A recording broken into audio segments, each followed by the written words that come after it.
Okay, David, I've been cutting in a lot because of developing news. When you leave us in about 14 minutes or less, I will come back and recap all the latest developments on the kamikaze attack in Austin, Texas, the suicide letter. This looks completely staged once you leave us. But in the last 14 minutes we have with you, you have the floor. I'm sitting back.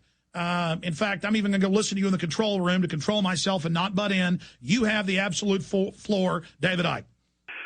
Well, one of the things that I was going to talk about tonight, and maybe I want to talk about it at another time, really connects into what's been happening today and 9/11 and all the rest of it.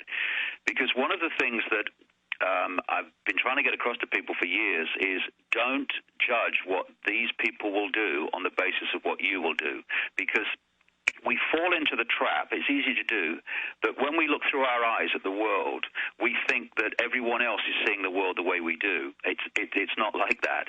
And this network of bloodlines, these Illuminati bloodlines, if we could see through their eyes and through their minds, then we would be utterly shocked at how they see the world. They have no empathy, they have no conscience, and they get a kick out of human suffering. The more, the merrier.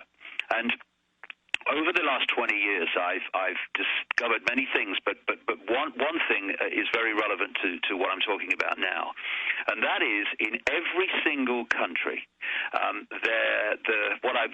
words I've used on my website, the cement that holds the establishment together, the law enforcement, political, business, banking establishment together, is pedophilia and Satanism, and those two networks are utterly, utterly connected.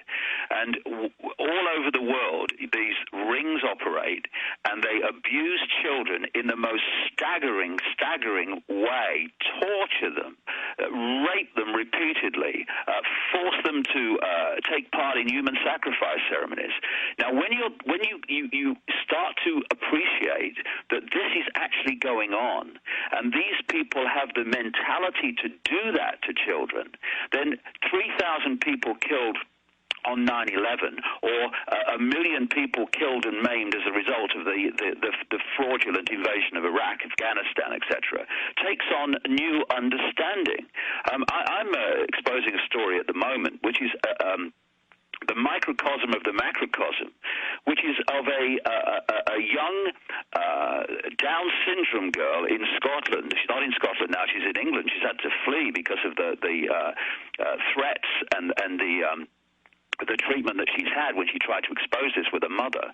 But Hollie Greig exposed the fact that she was repeatedly raped over 14 years by some of the big law enforcement, sheriffs, senior policemen, social workers, a solicitor, accountant, a fire officer, lawyer, vicars and priests, and all the rest of it, over 14 years. And the police, it's in a place called Aberdeen in the east of Scotland, in an area called the Grampian region, which is infamous for Satanism and pedophilia, I can tell you. Scotland's a major world centre for all of this stuff. It's not called the Scottish Rite of Freemasonry for nothing, the biggest secret society in the world. And this girl, Hollie Greig, when she started to bring this out, the Grampian police refused to investigate it. The procurator fiscal, the person that decides if a prosecution is going ahead, a lady called Elish Angiolioni, refused to take it forward. She's now since become the Lord Advocate of Scotland, the top legal person in Scotland. She has refused at that level to let the case go forward to court and be investigated. And now we have had, over the last few days, a journalist called Robert Green, who's been helping the family and exposing it and getting the evidence together, who went up to Aberdeen late last week, and he was going to stand for Parliament on this single issue of what has happened to Hollie Greig and the way the establishment in Scotland has raped and treated her. And incidentally, this Scottish paedophile satanic establishment was served by a man called Thomas Hamilton, who was the guy who killed 16 children when he took 4 guns into Dunblane Primary School many years ago and blew them away. He was a Freemasonic paedophile and procurer of children for this Scottish elite. Famous people you see on the news all the time and running courts and what have you. And he was arrested when he went there last week just to talk about this case and the evidence he had. He was held over the weekend, put in court on Monday, bailed on a charge of breach of the peace, which in Scotland is much wider. And basically, if anyone's going to be upset, then you're in a breach of the peace. Talk about political correctness personified in a law. And he's been bailed to appear again later and gagged from speaking about this case. His video on YouTube is being taken down, all different aspects of it, very, very, very quickly.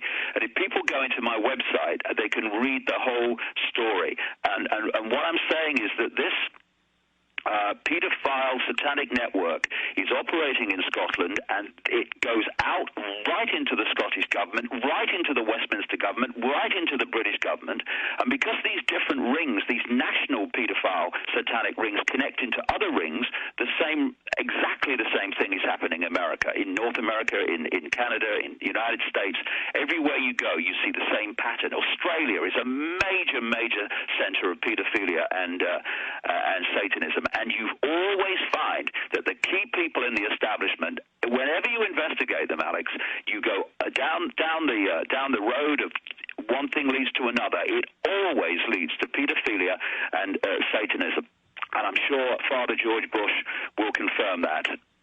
So, and again, we have the mainstream news articles out of Scotland that